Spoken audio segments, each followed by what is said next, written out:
Να αρχίσουμε σε ένα λεπτό.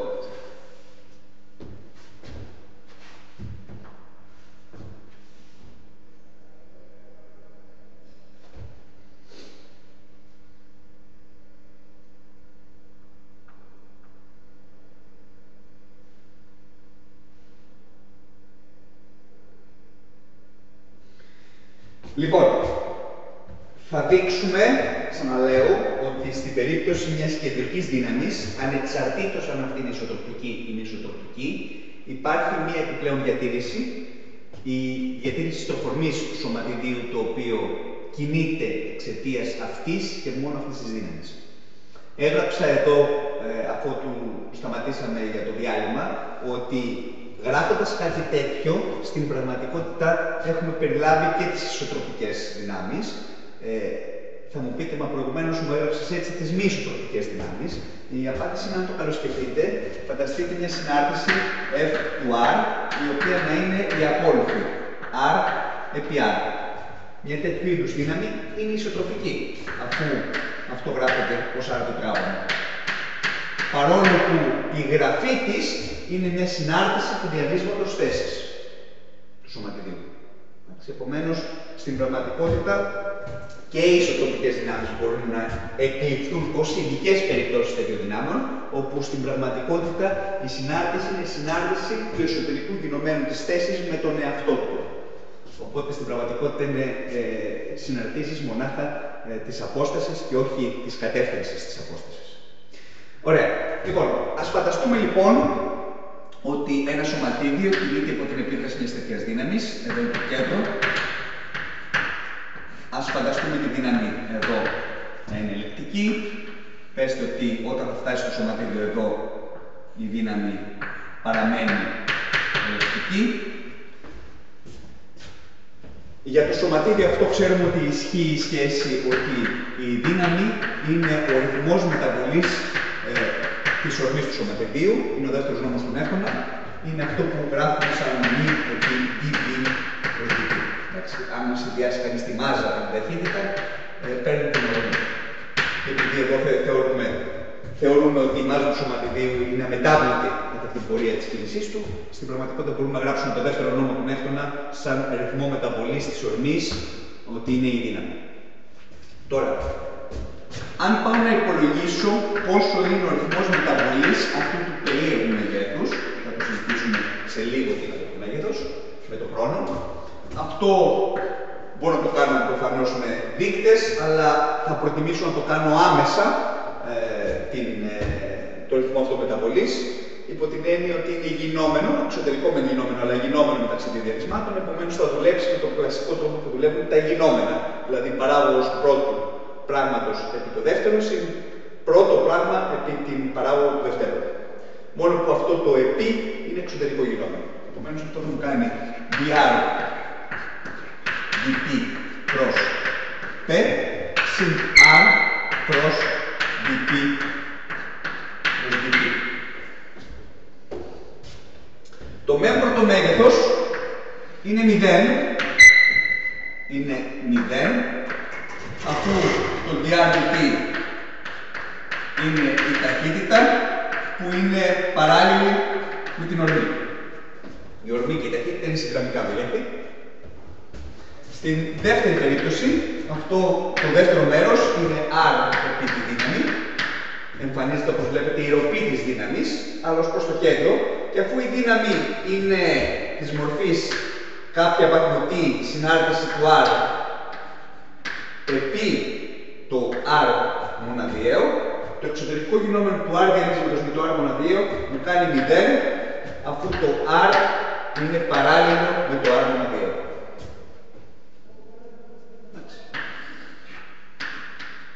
Επομένως, κατασκεύασα ένα μέγεθος, το οποίο αυτή τη στιγμή δεν καταλαβαίνω τι είναι αυτό το μέγεθος, αλλά διαπίστωσα ότι όταν το σωματίδιο κινείται από την επίδραση μιας τέτοιου είδους δύναμης, το αποτέλεσμα είναι ότι το μέγεθος αυτό παραμένει σταθερό κατά την κίνηση του σωματιδίου. Οπότε θέλουμε να ελέγξουμε στη συνέχεια τι είναι αυτό το μέγεθος και μετά θα ξαναγυρίσω πίσω στην περίπτωση της ισοτροπικής κεντρικής δύναμης Και δεδομένου ότι έδειξα ότι είναι συντηρητική αυτή η δύναμη, θα πρέπει να μπορώ να υπολογίσω και κάποια δυναμική ενέργεια που σχετίζεται με αυτή τη δύναμη. Οπότε κάπως θα κλείσω το θέμα των κεντρικών δυνάμεων. Για τις κεντρικές δυνάμεις θα έχω υπολογίσει την δυναμική ενέργεια που αντιστοιχεί σε κάθε τέτοια δύναμη, αν η δύναμη είναι ισοτροπική, και επιπλέον θα έχω βρει και άλλο ένα μέγεθος, τη στροφορμή, όπου θα έχω δείξει ότι πλέον η κίνηση του σωματιδίου θα σχετίζεται με διατήρηση αυτού του μεγέθους.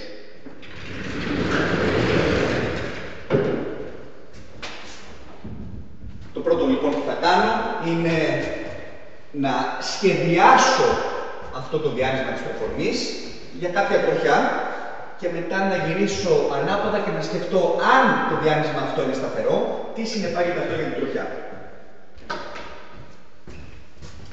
Πέστε ότι εδώ είναι το κέντρο. Πέστε ότι βρίσκομαι αρχικά στη θέση R0 και κινούμε με μια ταχύτητα V0, το οποίο δεν είναι τίποτα άλλο παρά η ορμή του σωματιδίου αναμάζα. Αυτά τα δύο διανύσματα μου ορίζουν ένα επίπεδο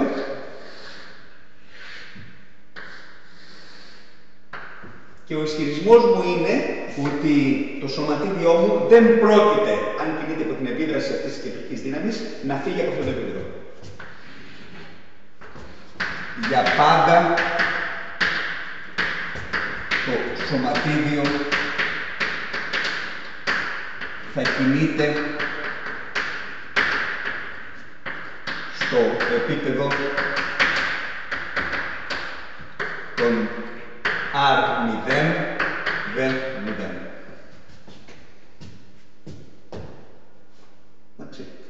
Όπου τα έχω σχεδιάσει αυτά τα δύο διανύσματα, το μεν R0 να ξεκινάει από το κέντρο της δύναμης, το δε διάνυσμα της ταχύτητας να ξεκινάει από το πέρας του διανύσματος R0.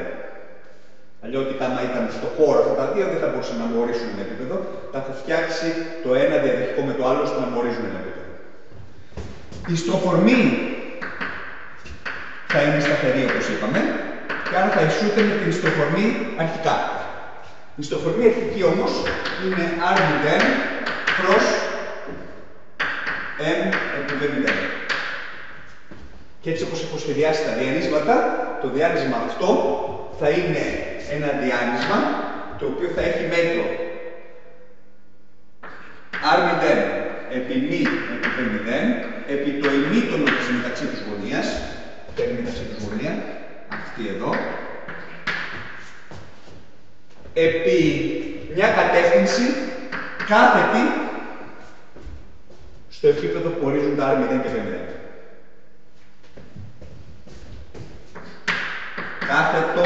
Κάθετη στα R0, V0, δηλαδή στο επίπεδο των R0, V0. Εξορισμού, το εξωτερικό γινόμενο δύο διανυσμάτων δίνεται από αυτή τη σχέση. Το μέτρο έχει μέτρο, το μέτρο του ενός επί το μέτρο του άλλου επί το ημίτονο της μεταξύ της γωνίας των δύο διανυσμάτων και κατεύθυνση, την κάθετη κατεύθυνση στο επίπεδο αυτών των δύο διανυσμάτων με φορά προς τα εκεί που θα μου δείχνει ο αντίχειρας του δεξιού μου χεριού, αν το πρώτο διάνυσμα το στρίψω προς το δεύτερο διάνυσμα, δηλαδή προς τα έξω. Αυτό είναι το νη κάθετο. Και αυτό θα ισχύει πάντα. Δηλαδή, πάντα η στροφορμή μου, όπου και αν έρθει το σωματίδιο, πέστε ότι θα βρεθεί κάπου εδώ πάνω, θα πρέπει η στροφορμή αυτή να δίνεται από αυτήν εδώ την έκθεση. Έστω, να την πω μάλιστα τη γωνία αυτή θ0, που είναι η γωνία μεταξύ των R0 και V0. Έστω ότι η θ0 είναι διάφορη του 0 και του π. Έτσι ώστε το ημίτονο να μην είναι 0. Έτσι. Τότε το L είναι ένα σταθερό, μη μηδενικό,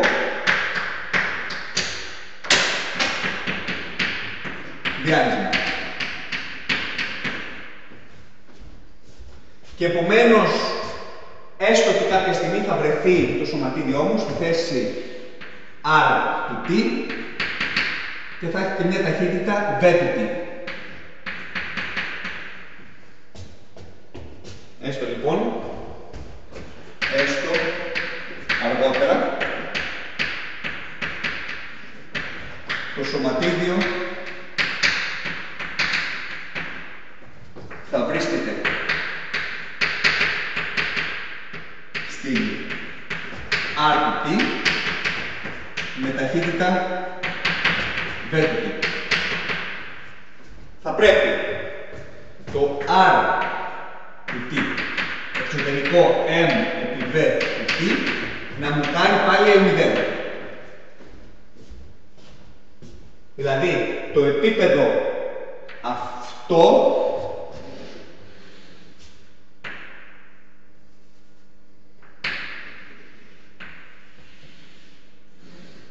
που σχεδιάζω, να το βάλω με άλλο χρώμα,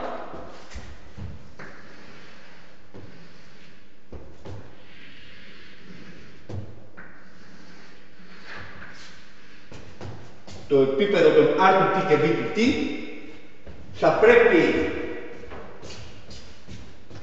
να είναι τέτοιο, έτσι ώστε το εξωτερικό αυτογινόμενο να είναι πάλι L0. Μόνο που το επίπεδο αυτό μπορεί να χαρακτηριστεί από το κάθετο το επίπεδο, να το πω μη κάθετο του T, που είναι το κάθετο διάνυσμα, το μοναδιαίο κάθετο διάνυσμα, στο κίτρινο επίπεδο, στο επίπεδο που μου ορίζουν τα R του T και V του T, μια μεταγενέστερη χρονική στιγμή.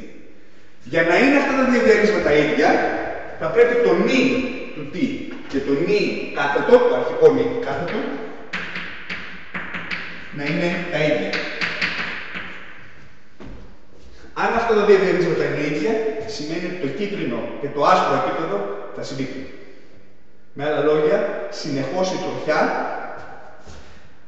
από την ισότητα των μοναδιαίων αυτών διανυσμάτων συνεπάγεται τα επίπεδα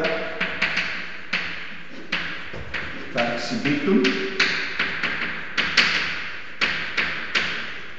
Επομένως, πάντα το R του T θα εξελίσσεται στο επίπεδο των R0, V0. Με άλλα λόγια, η τροχιά θα είναι επίπεδη. Δεν είναι δυνατόν υπό την επίδραση μιας κεντρικής δύναμης το σωματίδιο να κινείται όπως θέλει στον χώρο. Μια μύγα η οποία γυρίζει πάνω το φαΐ αποκλείεται να κινείται υπό την επίδραση μιας κεντρικής δύναμης. Αυτό είναι το συμπέρασμά μας. Καταλαβαίνετε ότι η διατήρηση αυτή είναι ακόμα πιο ισχυρή υπό μία έννοια τη διατήρηση ενέργειας, υπό την έννοια πάγει πολλά πράγματα γιατί είναι διανυσματική διατήρηση. Δηλαδή, όχι μόνο μου εξασφαλίζει αυτό που είπα ότι η κίνηση θα είναι επίπεδη και άρα αντί να μελετάω την κίνηση του σωματιδίου με 3 συντεταγμένες, μπορώ να τη μελετάω με 2 συντεταγμένες, αλλά επιπλέον αυτό το οποίο δεν έχω χρησιμοποιήσει αυτή την ανάλυση είναι ότι και το μέτρο της τροφορμής είναι το ίδιο και επομένως έχω μία επιπλέον διατήρηση σε αυτή τη διδιάστατη κίνηση. Επομένως είναι σαν να υποβιβάζω την κίνηση από τον τριδιάστατο χώρο κατά 2. Μία επιβάλλοντας την κίνηση να είναι επίπεδη, να κινούμε σε ένα διδιάστατο χώρο και δεύτερο, λόγω διατήρησης τροφορμής, έχω άλλη μία επιπλέον διατήρηση που ρίχνει το σύστημά μου σε μια διαφορετική εξέλιξη αντί 3 διαφορετικών εξώσεων.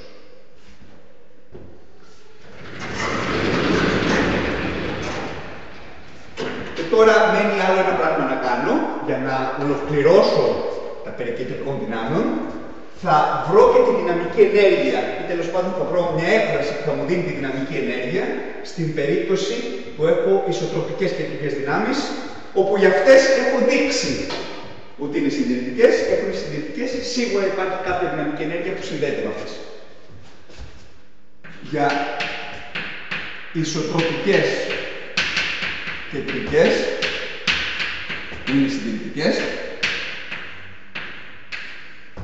υπάρχει μια V που άρη σχετίζομαι, τέτοια ώστε η δύναμή μου, αυτή η F του R, επί R μοναδιαίο, να μπορώ να τη γράψω σαν μείον ανάδελτα του V. Αυτό το έχουμε αποδείξει ότι ισχύει. Πάντα μια συντηρητική δύναμη μπορεί να προέλθει, να κατασκευαστεί από μια βαθμωτή συνάρτηση και καταλαβαίνετε ότι είναι τεράστιο πλεονέκτημα αυτό. Αντί να έχω μια δύναμη όπου χρειάζομαι 3 συντεταγμένες να την περιγράψω, μπορώ εμέσως να την περιγράψω μέσω μια βαθμωτή συνάρτηση που θα μου λέει απλώς ποια είναι η τιμή της συνάρτησης σε κάθε σημείο του χώρου. Και παίρνοντας το ανάδελφά της θα κατασκευάσω τη δύναμη. Είναι μια πολύ πιο οικονομική περιγραφή μιας τέτοιου είδους δύναμης.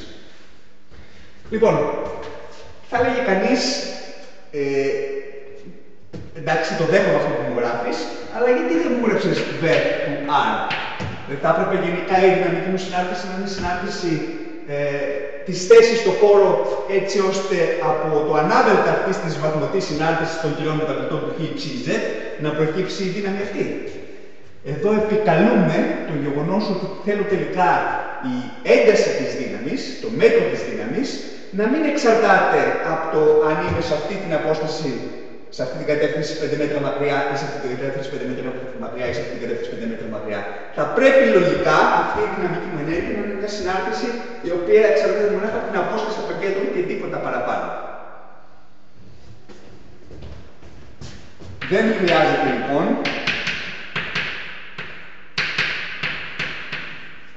αφού F του R. Όχι του R. Ωραία. Λοιπόν, θα δείξω ποια σχέση πρέπει να ικανοποιεί η V του R, ούτως ώστε να ισχύει αυτό εδώ. Θέλουμε F του R επί R μοναδιαίο να είναι μείον μερική ως προς Ri. Η I συνιστόσα του νου, να μην το γράψω έτσι, να είναι μερική ως προς Ri της V του R επί ει. Κλασική γραφή του ανάδελτα. Το ανάδελτα είναι τίποτα άλλο παρά ει επί μερική ως προς Ri. Όπου τα έχω βάλει δεξιά-αριστερά, υπονοώντας ότι η μερική παράγωγος θα χτυπήσει μονάχα παρόλο. Αυτά έτσι αλλιώς είναι σταθερά διαμέρισματα του χ-μοναδιαίου, του ψ-μοναδιαίου και του z-μοναδιαίου και να τα έπιανε η παράγωγος δεν θα τους έκανε απολύτως τίποτα. Ωραία. Θέλω τώρα να υπολογίσω την μερική ως προς Ri της V του R, που το R είναι, να το ξαναγράψω, τετραγωνική ρίζα του Rk επί Rk. Την ξανακάνουμε στην πράξη, αυτό κάνει dv του R dr, όλο αυτό εδώ είναι το R, επιμερική του R ως προς Ri. Το R όμως είναι αυτή η τετραγωνική ρίζα, άρα αυτό μου κάνει dv dr και η μερική αυτή μου κάνει, όπως το ξανακάνουμε προηγουμένως, 2Ri δια 2 Rk Rk. Αυτό το Ri, αν θυμηθείτε, προέκυψε από το RL, επιμερική του RL ως προς Ri.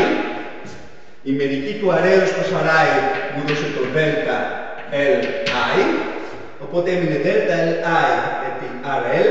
Από την άθρηση στον L θα απομείνει μονάχα το Ri. Τα διακατεύουν και βλέπετε ότι παράχθηκε το R του dvdr, ένα νούμερο που εξαρτάται από την απόσταση R, επί το Ri δια το μέτρο του R. Δηλαδή, επί το R μοναδιαίο R. Αυτή είναι η I συνιστόσα του μοναδιαίου R.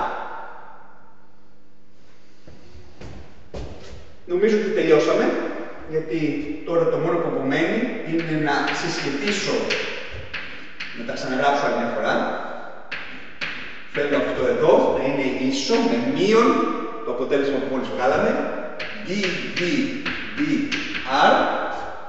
επί την I συνιστόσα, θα το γράψω και θα το σβήσω σε λίγο αυτό, επί την I συνιστόσα του Ri επί ει. Αλλά αυτό εδώ, αυτός ο συνδυασμός, είναι ο κλασικός συνδυασμός που μου δίνει το R μοναδίου. Είναι η I συνιστόσα του μοναδιαίου R επί το I μοναδιαίο. Όλο αυτό, οποιοδήποτε διάνυσμα και αν είχα εδώ, αν είχα το διάνυσμα α και έλεγα τι είναι αυτό εδώ, η απάντηση είναι ότι αυτό εδώ είναι το αi επί I, δηλαδή το διάνυσμα α. Η I συνιστόσα του διάνυσματος α είναι η I συνιστόσα του α, η αi, επί ει δεν είναι τίποτα άλλο παρά το διάνυσμα α. Έτσι και εδώ. Η I συνιστόσα, η φ, η ψ, η z συνιστόσα του διανύσματος, του μοναδιαίου διανύσματος, ακτινικού διανύσματος, επί το αντίστοιχο χ μοναδιαίο, ψ μοναδιαίο, z μοναδιαίο δεν μου κάνει τίποτα άλλο παρά το διάνυσμα R μοναδιαίο.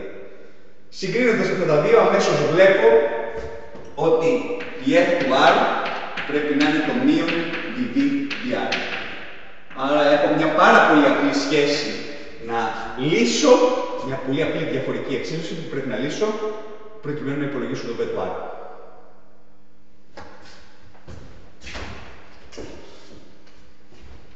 Αν θέλετε, ξαναδοκιμάστε το και κάνετε το και χωρίς δείκτες και επιβεβαιώστε χρησιμοποιώντας χ, ψ, z συνιστώσεις και γράφοντας το R σαν τετραγωνική ρίζα από χ τετράγωνο και ψ τετράγωνο και z τετράγωνο, ότι αν παραγωγήσει κανείς ως προς χ ή ως προς ψ ή ως προς z, τελικά θα προκύψει αυτή εδώ η σχέση που θα μου δώσει την σχέση μεταξύ της δυναμικής ενέργειας και του F του R.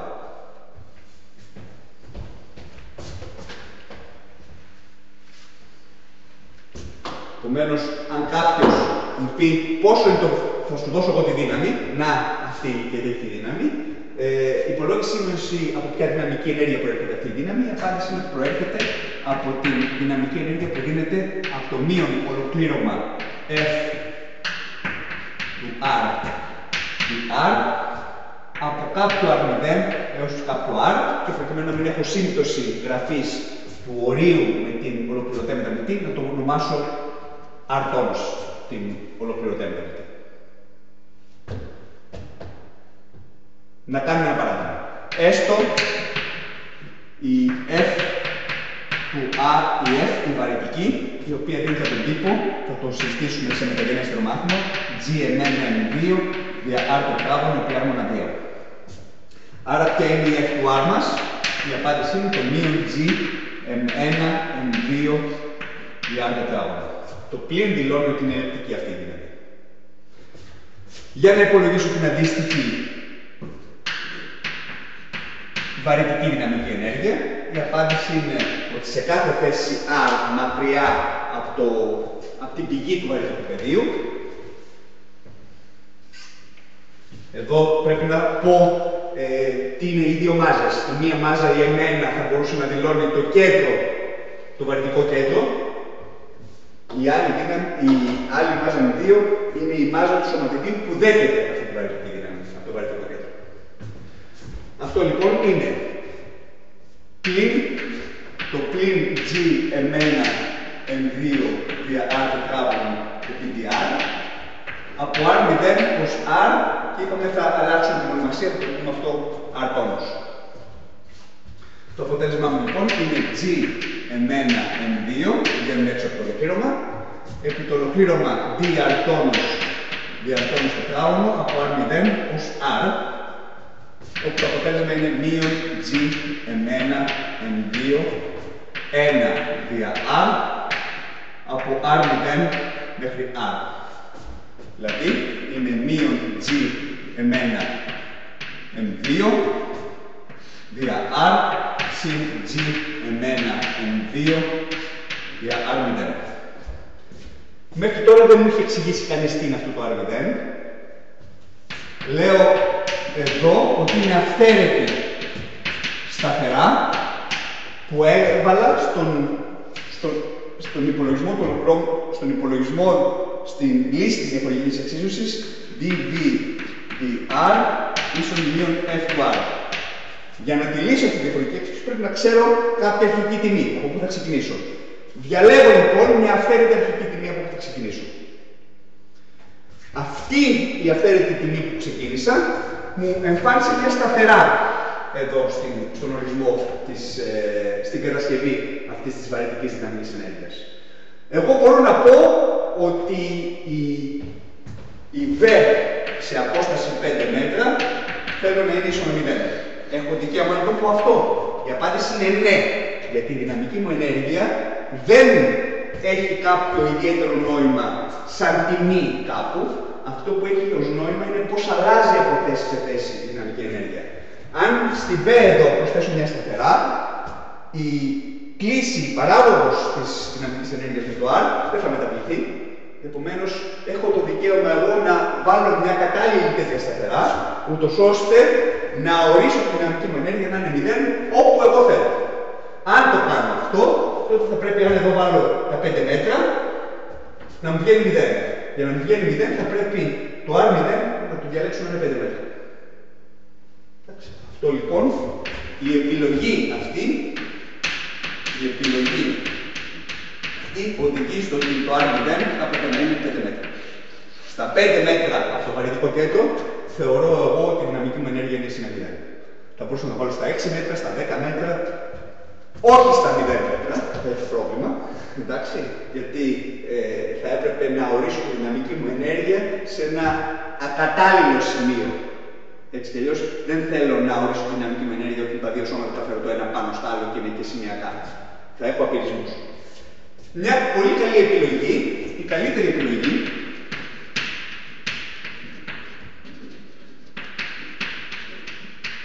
είναι R0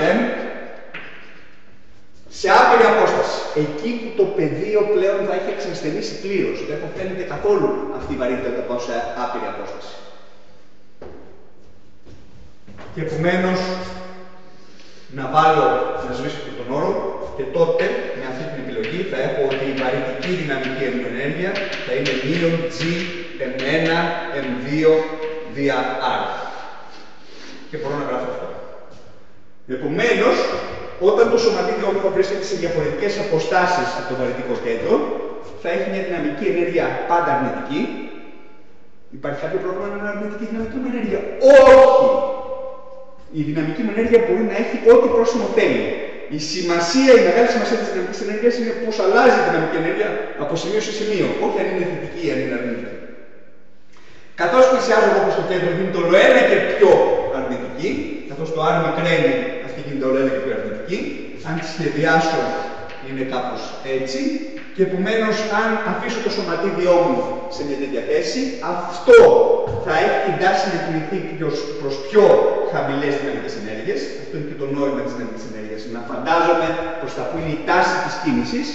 Αν αφήσω λοιπόν το σωματίδιό μου σε απόσταση τόση από το κεντρικό βαρυτικό σώμα που είναι εδώ είναι το κεντρικό βαρυτικό σώμα, τότε αυτό θα έχει την τάση να κινηθεί προς το βαρυτικό σώμα, έτσι ώστε να διατηρεί τη συνολική μου ενέργεια και η αρχική μου ενέργεια που ήταν μόνο δυναμική να μετατραπεί σε πιο χαμηλή δυναμική καθώς θα πλησιάσει πιο κοντά και αύξηση της κινητικής, έτσι ώστε να διατηρείται η ενέργεια.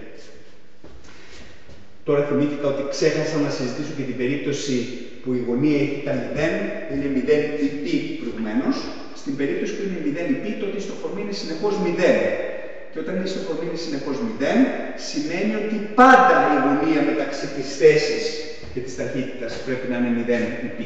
Επομένως, η κίνηση είναι ακριβώς αυτή η κίνηση, γι' αυτό το θυμήθηκα, την κίνηση που περιγράφω. Όταν έχω ένα σωματίδιο το οποίο ξεκινάει ακίνητο, αν ξεκινήσει ακίνητο, είναι σαν το V0 να ήταν 0 στο προηγούμενο παράδειγμα, άρα και η ιστοφορμή θα ήταν 0, θα πρέπει η ιστοφορμή για πάντα να είναι 0. Ιστοφορμή 0 σημαίνει ότι ακόμα και αν κινηθεί το σωματίδιο, που ξέρουμε ότι θα κινηθεί γιατί δέχεται βαρύτητη έλξη, ακόμα και αν κινηθεί, θα κινηθεί με τέτοιο τρόπο, ούτως ώστε η ιστοφορμή του να είναι πάντα 0. Για να είναι πάντα 0, θα πρέπει το διάνυσμα θέσης, αυτό εδώ, και το διάνυσμα της ταχύτητας που λογικά θα είναι προς τα πίσω, θα πρέπει να είναι είτε να είναι συγκραμμικά, είτε ομόρροπα είτε αντίρροπα. Στην προκειμένη περίπτωση θα είναι αντίρροπα. Και επομένως έχουμε κίνηση ακριβώς προς την κατεύθυνση που ενώνει τα δύο βαρυτικά σώματα. Κατά αυτή την κατεύθυνση μονοδιάστατη πλέον κίνηση. Κατά αυτή την κατεύθυνση θα διατηρείται και η ενέργεια. Επομένως, έχουμε υποβιβασμό της δευτεροτάξιας διαφορικής εξίσωσης, το δεύτερο νόμο του Νεύτωνα, κατά μία ακόμα τάξη. Επομένως, έχουμε να λύσουμε μια πρωτοτάξια εξίσωση, παρόλο που είχαμε ένα πρόβλημα κίνησης ενός σωματιδίου στο χώρο υπό την επίθεση κάποιας δύναμης που αλλάζει από θέση σε θέση. Ειδικά σε αυτή την περίπτωση το πρόβλημα έγινε, καθίσταται μια πρωτοτάξια διαφορική εξίσωση με ένα βαθμό ελευθερίας, με μονοδιάστατη φόρμα. Θα δείξουμε σε επόμενο μάθημα ότι ακόμα και στη γενικότερη περίπτωση θα έχουν να αντιμετωπίσουν ένα ακριβώς ίδιας μορφής πρόβλημα. Ένα πρωτοτάξιο πρόβλημα σε μία διάσταση. Θα λέγει κανείς, μα πώς, θα κινείται σε δύο διαστάσεις ο πλανήτης που γυρίζει γύρω-γύρω από τον ήλιο. Πώς θα το κάνεις εσύ με ένα βαθμό ελευθερίας? Η απάντηση είναι ότι υπάρχει και η διατήρηση της ιστροφορμής, την οποία στην περίπτωση την απλή αυτή την επικαλέστηκα προκειμένου να δείξω ότι η κίνηση είναι ευθεία. Στην περίπτωση της μη μηδενικής ιστροφορμής η κίνηση δεν είναι ευθεία μεν, αλλά μπορεί να αναχθεί σε ένα βαθμό ελευθερίας, όπως θα δούμε σε επόμενο μάθημα. Εγώ σήμερα θέλω να κάνω κάτι άλλο. Θέλω να συζητήσω την κίνηση ενός φορτισμένου σωματιδίου μέσα σε ένα μαγνητικό καταρχήν πεδίο και μετά, ανάλογα με πόσους χρόνους θα μας μείνει, και σε ένα ηλεκτρικό πεδίο. Και σε μαγνητικό και σε ηλεκτρικό. Η κίνηση σε ηλεκτρικό πεδίο μόνο είναι απλή, γιατί έχω μια ομαλά ταχυνόμενη κίνηση. Η κίνηση σε μαγνητικό πεδίο όμως έχει ενδιαφέρουσα λύση. Την γράφω, έχουμε τη δύναμή μου να είναι λόγω μαγνητικού πεδίου.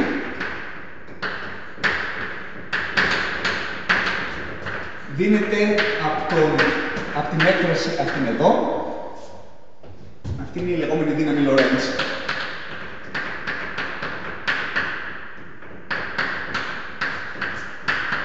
Είναι η δύναμη που ασκείται σε ένα φορτισμένο σωματίδιο, το οποίο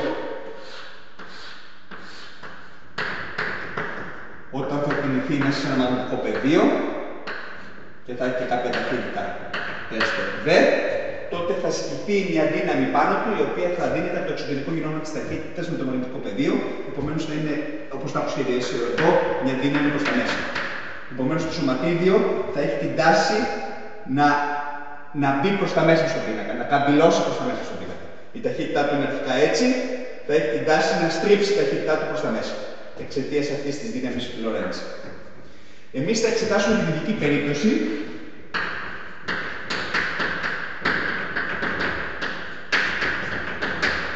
που το B είναι σταθερό και για ευκολία θα το βάλω κατά μήκος του Z άξονα, προκειμένου να χρησιμοποιήσω λειτουργικές ενταρμένες και να είναι πιο εύκολη η εξεργασία. Αν μάθω στην ειδική αυτή περίπτωση τι γίνεται όταν το μαγνητικό πεδίο είναι σταθερό, τότε μπορώ κάπως εν μέρη να φανταστώ τι θα γίνει στη γενικότερη περίπτωση που το μαγνητικό πεδίο δεν είναι ομογενές όπως το περιέγραψα εδώ. Αλλά πρέπει να ξεκινήσω από κάτι το οποίο με μεγάλη σαφήνεια και αναλυτικά να υπολογίσω.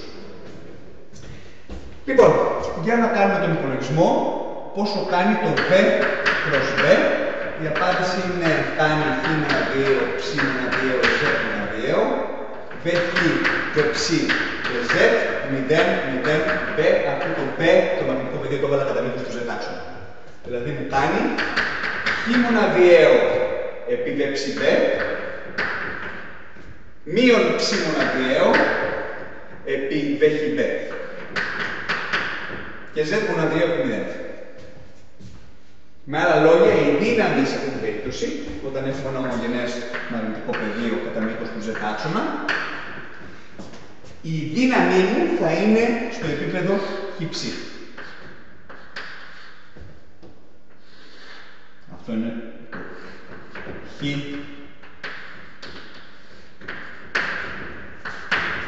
επίπεδο. Οι δυνάμεις μου θα έχουν μονάχα χ συνιστόσα, ψ συνιστόσα και μηδενική z συνιστόσα. Επομένως, μπορώ να σπάσω το σύνολο των διαφορικών εξώσεων του δεύτερου νόμου του Νεύτωνα για αυτό το σωματίδιο σε τρία κομμάτια, όπου τα ενδιαφέροντα πράγματα θα συμβούν στο επίπεδο χ, αλλά στο επίπεδο z θα είναι πολύ απλά τα πράγματα. Συγκεκριμένα θα έχουμε m επί χ δύο τελείες, μάζα επί επιτάχυνση, η χ συνιστός του μάζα επί επιτάχυνση θα είναι φ, δηλαδή θα είναι q επί ψ επί b. Αυτό είναι το v εξωτερικό b. Αυτή είναι η χ συνιστόσα της δύναμης. Αν την πολλαπλασιάσουμε για το φορτίο, έτσι. Κανονικά θέλω και το φορτίο για να πάρω τη δύναμη. Άρα έχω όλο αυτό το δύναμη. Επίσης έχω μάζα επί ψ συνιστόσα της επιτάχυνσης, ίσον διαβάζω από εδώ, μείον q επί π επί b, και τέλος μάζα επί z δύο τελείες, ίσον με 0. Η τρίτη συνιστόσα είναι πιο εύκολη όπως είπα προηγουμένως. Η μοναδική κίνηση που θα έχω θα είναι z του μηδενός συν vz του μηδενός επί τέλει. Ομαλή κίνηση κατά μήκος του z άσου. Με άλλα λόγια, το σωματίδιο δεν ξέρω τι θα κάνει επί του επίπεδου ψ, πώς θα κινείται δεξιά-αριστερά, αλλά σίγουρα θα ανεβαίνει κατά μήκος των δυναμικών γραμμών του μαγνητικού πεδίου με σταθερή ταχύτητα. Πάμε τώρα στις πρώτες δύο εξισώσεις, όπου βλέπετε ότι τα πράγματα είναι λίγο άκομψα, υπό την έννοια ότι η επιτάχυνση η χ εξαρτάται από την ταχύτητα την ψ, η επιτάχυνση η ψ εξαρτάται από την ταχύτητα τη χ. Ένας τρόπος, εδώ υπάρχουν διάφοροι τρόποι αντιμετώπισης αυτού του πεπλεγμένου συστήματος εξισώσεων. Ο ένας τρόπος είναι να ξαναπαραγωγήσει κανείς άλλη μια φορά και θα έχει χ τρεις τελείες, ίσον όλα τα υπόλοιπα, όλες τις σταθερές της πήγα από δεξιά, u m, και εδώ ήταν ψ μία τελεία, η ταχύτητα η ψ, θα παραγωγιστεί άλλη μια φορά και θα μου δώσει ψ δύο τελείες, αφού παραγώγησα άλλη μια φορά την πρώτη σχέση. Με μία επιπλέον παραγώγηση έφτασα εδώ, όπου το ψ δύο τελείες μπορώ να το διαβάσω τη δεύτερη περίεξωση και θα γίνει qb δια m και το ψ δύο τελείες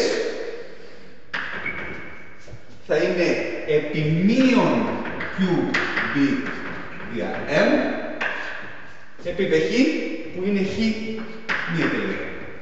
Και με αυτόν τον τρόπο θα αποσυμπλέξω τις δύο εξισώσεις, θα φτιάξω τριτοτάξιες διαφορετικές εξισώσεις, οι οποίες θα ξεχωρίζουν τα χ και τα ψ. Αντιστοίχως μπορώ να κάνω και στο άλλο, το ψ τρεις τελείες, ισχυρίζομαι ότι θα είναι μείον q τετράγωνο, b τετράγωνο, m τετράγωνο, επί ψ μία τελεία. Όμοια. Εγώ θα ακολουθήσω μια διαφορετική μέθοδο για να λύσω αυτό το πεπλεγμένο σύστημα εξισώσεων και θα είναι η χρήση για άλλη μια φορά μηγαδικών αριθμών. Γενικά αυτού του είδους τα μπλεξίματα, τα οποία είναι γραμμικά, βλέπετε ότι και οι επιταχύνσεις είναι γραμμικές συναρτήσεις των θέσεων, αλλά και τα δεξιαμέλη δυνάμεις είναι γραμμικές συναρτήσεις των ταχυτήτων, απλώς με πεπλεγμένο τρόπο. Αυτός ακριβώς ο πεπλεγμένος τρόπος, ο συμπλεκτικός όπως λέμε τρόπος, είναι που φωνάζει, χρησιμοποίησε μηγαδικούς αριθμούς. Και δέστε τώρα πόσο πιο απλά τα πράγματα θα γίνουν αν χρησιμοποιήσω μηγαδικούς αριθμούς. Ορίζω το ψ να είναι το χ και η ψ. Ορισμός. Και ορίζω το z να είναι το ψ dot. Δηλαδή να είναι το χ dot και η ψ dot. Μαζεύω αυτές τις δύο εξισώσεις, έχοντας διαιρέσει πρώτα με το m, ώστε να μείνουν στα αριστερά μέλη μόνο το χ δύο τελείες και το ψ δύο τελείες. Έχω ορίσει αυτά τα οποία θα τα χρησιμοποιήσω σε λίγο. Χ δύο τελείες ίσον qb δια m επί ψ dot και ψ δύο τελείες ίσον με μείον qb δια m επί ψ dot. Επιτρέψτε μου όλη αυτή την παράσταση να την ονομάσω ω. Μάλιστα είναι εύκολο να δείξει κανείς, μόνο και μόνο βλέποντας τις διαφορετικές αυτές εξισώσεις, ότι αυτό θα έχει διαστάσει σε ένα διαχρόνο.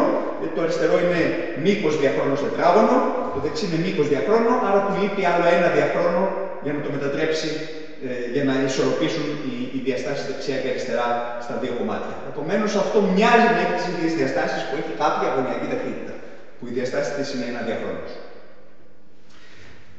Ήδη αρχίζει να διαφαίνεται το πράγμα και θα εμφανιστεί κάτι σαν μια ταλάντωση, κάτι σαν μια περιστροφή, θα δούμε.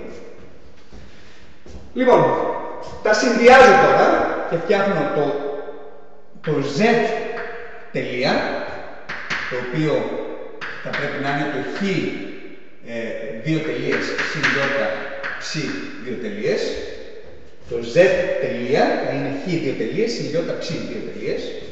Δηλαδή, συνδυάζω αυτές τις δύο εξώσεις, τις προσθέτω αφού του πολλαπλασιάσω τη δεύτερη με ι. Θα πρέπει να μου κάνει ω επί ψ τελεία μείον ι χ τελεία. Είπαμε ότι τις προσθέτω αφού του πολλαπλασιάσω τη δεύτερη επί ι. Οπότε, όταν θα τις προσθέσω, θα δημιουργηθεί στο αριστερό σκέλος χ δύο τελείες συν ι ψ δύο τελείες. Και στο δεξί μέρος θα δημιουργηθεί ω επί ψ τελεία μείον ι επί χ τελεία. Μείον ι ω επί χ τελεία. Το οποίο διαπιστώνω ότι αυτό εδώ είναι το ω επί μείον ι επί z. Γιατί πράγματι ι επί z μου κάνει ι επί χ τελεία και ι ψ τελεία ίσον με ι χ dot μείον ψ dot. Οπότε το ι επί z μου κάνει ι χ μείον ψ τελεία, με το έξτρα πλην μου κάνει ψ τελεία μείον ι χ τελεία. Και τώρα διαπιστώνω ότι έχω φτιάξει μια διαφορετική εξίσωση μηγαδικών μεν αριθμών, αλλά ό,τι πιο απλό μπορώ να φανταστώ. Μετά δηλαδή το z dot ίσον σταθερό, το αμέσως επόμενο πιο απλό πράγμα που μπορώ να φτιάξω σαν διαφορετική εξίσωση, z dot ίσον 0, μετά το z dot ίσον 0, το πιο απλό που μπορώ να φτιάξω είναι το z dot ίσον μείον ι ω, μια σταθερά δηλαδή, επί z.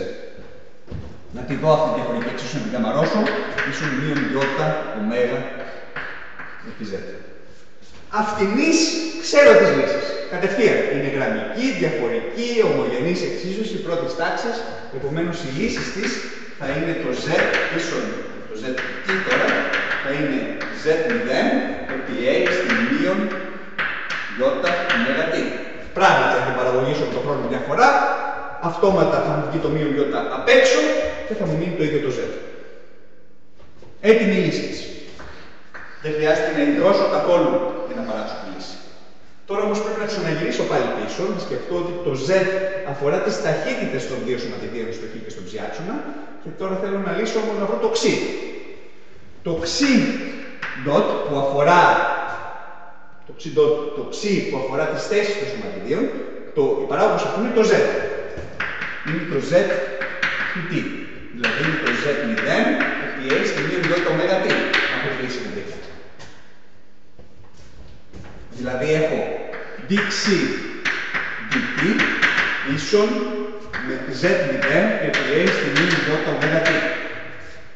Πάλι μπορώ να φτιάξω τη λύση αυτής της διαφορετικής εξίσωσης, γιατί το μόνο που χρειάζομαι είναι να ολοκληρώσω το δεξί μέρος. Είναι από t ίσον με 0 επί t, να ολοκληρώσω το z0 επί a στη μείον ι ω t dt, ας το ονομάσω t τόνος, αφού είναι ολοκληρωτικά μεταβλητή, συν κάποια αρχική τιμή ξ μηδενός. Το ξ και το αρχική τιμή t θα πρέπει να είναι με όσο ξεκίνησε συν τη συμβολή αυτού εδώ του ολοκλήρωματος. Το οποίο πάλι είναι πολύ απλό ολοκλήρωμα, γιατί είναι ολοκλήρωμα της μορφής a στη χ dχ. Τέτοια ολοκλήρωματα ξέρετε δηλαδή. Το αποτέλεσμα μου λοιπόν είναι ξ του μηδενός συν z0 επί a στη μείον ι ω t δια μείον ι ω με όρια από 0 ως t. Και ξέρω να κάνω αυτά τους υπολογισμούς, αυτό κάνει ξ του μηδενός συν z0 επί 1 μείον a στη μείον ι ω t. Τα γύρισα ανάποδα, προκειμένου να φάω και αυτό το πλήνο. Δια ι ω. Αυτό είναι το ξ. Επομένως, μέσα εδώ είναι κρυμμένη η απάντηση του πώς θα μετακινείται το σωματίδιο με τον χρόνο. Απλώς είναι γραμμένο σε μηδενική μορφή, όπου το μεν πραγματικό μέρος αυτής της σχέσης δεν είναι τίποτα άλλο παρά η χ συνιστόσα του σωματιδίου, το δε φανταστικό μέρος είναι η z συνιστόσα του σωματιδίου. Άρα πρέπει τώρα να ξαναερμηνεύσω τα πράγματα από την αρχή, να ξανακατασκευάσω το πραγματικό και το φανταστικό μέρος και θα έχω φτιάξει στην πραγματικότητα την λύση μου που θα αφορά την κίνηση του σωματιδίου στο χ και στο ψ άξονα. Ξαναλέω ότι αυτός είναι ένας από τους τρόπους αντιμετώπισης. Υπάρχουν και άλλοι τρόποι αντιμετώπισης του προβλήματος. Πιθανώς μάλιστα να μην είναι και ο πιο γρήγορος τρόπος, αλλά σίγουρα είναι ο πιο κομψός τρόπος.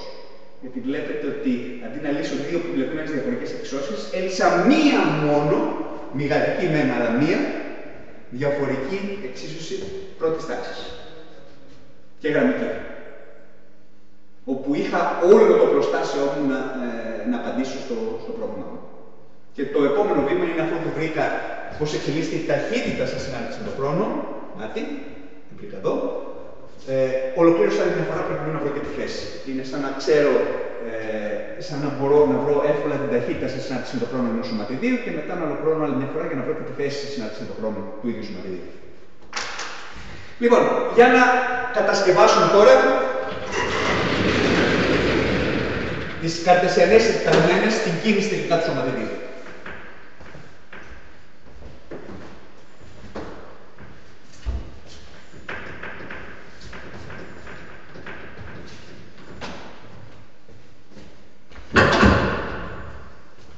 Να ξαναγράψω προσεκτικά τώρα ότι το χ και η ψ δίνονται από τη σχέση. Χ 0 και η ψ 0. Έχω αντικαταστήσει μέχρι τώρα το ξ 0, το ξ 0 στην αρχική θέση του σωματιδίου, την μηγαντική μεταβλητή που εκφράζει την θέση του σωματιδίου την αρχική χρονική στιγμή. Συν το z 0 είναι η αρχική ταχύτητα. Είναι η v 0 συν ι v ψ 0. Επί, να φτιάξω και αυτό το 1 μείον ε στη μείον ι ωμέγα t, να το γράψω με συνημήτωνα και ημήτωνα. Οπότε θα μου πάρει, θα μου δώσει 1 μείον συνημήτωνο του μείον ωμέγα t. Το γράφω αναλυτικά, θα το φτιάξουμε σε λίγο.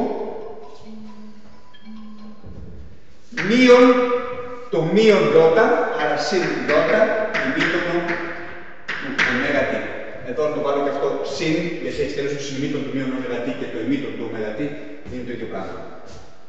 Οπότε βγαίνει αυτό εδώ και όλο αυτό πρέπει να το διαιρέσω με ωμέγα και αφού είναι διαιρεμένο και με γιώτα να παραπλασιάσω με μείον γιώτα. Ξεχωρίζω τώρα το πραγματικό μέρος. Θα είναι το πραγματικό μέρος όλου αυτού του πράγματος, όλου αυτού του κατασκευάσματος και το γράφω. Είναι χ0 συν. Για να δούμε πραγματικά μέρη που θα πάρω. Αυτό είναι πραγματικό, αυτό είναι πραγματικό, αλλά αυτό είναι φανταστικό. Άρα αυτό με αυτό και αυτό με αυτό δεν θα μου δώσουν τελικά πραγματικά, θα μου δώσουν φανταστικά. Πρέπει να πάρω αυτό με αυτό που θα μου δώσει ένα γιώτα και αυτό με αυτό που θα μου δώσει άλλο ένα γιώτα που θα παραπλασιαστούν με το μείον γιώτα και θα μου δώσουν τελικά πραγματικά πράγματα. Άρα θα μου δώσω, θα πάρω v0 δια ωμέγα επί μήτων ωμέγα t συν v0 δια ωμέγα επί 1 μείον συνημήτων ωμέγα t. Αυτά είναι τα πραγματικά κομμάτια και τα φανταστικά κομμάτια είναι τα υπόλοιπα.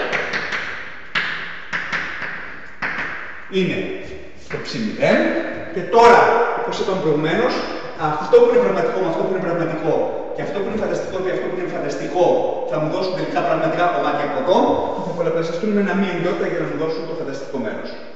Άρα θα πάρω μείον v0 δια ωμέγα επί 1 μείον συνημήτων ωμέγα t. Από γιώτα επί γιώτα θα μου δώσουν ένα πλην 1, άρα συν v0 δια ωμέγα επί μήτων ωμέγα t, το οποίο θα πάρω ένα μείον 1 από εδώ, επί μείον γιώτα συν γιώτα. Άρα θα μου εμφανιστεί εδώ με σύν. Ιδού λοιπόν η θέση στο σωματιδίο κάθε χρονική στιγμή. Και τώρα θα λέγει κανείς, ωραία, δεν καταλαβαίνω αυτή τη στιγμή ακόμα τι τροχιά έχω, είναι αρκετά μπερδεμένη η έκφραση αυτή εδώ. Ορίστε ως χ την ποσότητα χ0 συν δ0 δια ω, δηλαδή τα σταθερά κομμάτια της πρώτης σχέσης και σαν ψ τα σταθερά κομμάτια της δεύτερης σχέσης. Ψ0 μείον δ0 δια ω και δείξτε ότι αν πάρετε το χ μείον χ στο τετράγωνο συν ψ μείον ψ στο τετράγωνο, αυτό θα σας δώσει κάτι σταθερό. Επομένως, αυτόματα ξέρουμε ότι επί του επίπεδου χ η κίνηση είναι κυκλική. Με κέντρο το σημείο χ ψ, μόλις το έχω κατασκευάσει, και ακτίνα αυτό το οποίο θα βρείτε από εδώ. Οπότε, για σας άσκηση, για μέσα στα Χριστούγεννα, μέσα στις γιορτές, είναι πρώτα να δείξετε ότι αυτός ο συνδυασμός με όλα τα χρονοεξαρτώμενα κομμάτια που θα μείνουν από το χ και από το ψ κομμάτι, τελικά αυτό το άθροισμα τετραγώνου θα σας δώσει μια σταθερά. Να βρείτε αυτή τη σταθερά και να προσπαθήσετε να σκεφτείτε αν το σωματίδιο βρίσκεται στη θέση χ0, ψ0 και έχει και ταχύτητα δ0, δψ0, ποιο θα είναι το κέντρο γύρω από το οποίο θα κινηθεί, θα είναι κάπου εδώ, και με τι ακτίνα. Λοιπόν, αυτά σας εύχομαι να περάσετε όσο πιο ευχάριστα γίνεται με τις δεδομένες συνθήκες, να είσαστε καλά και να προσέχετε. Καλή συνέχεια.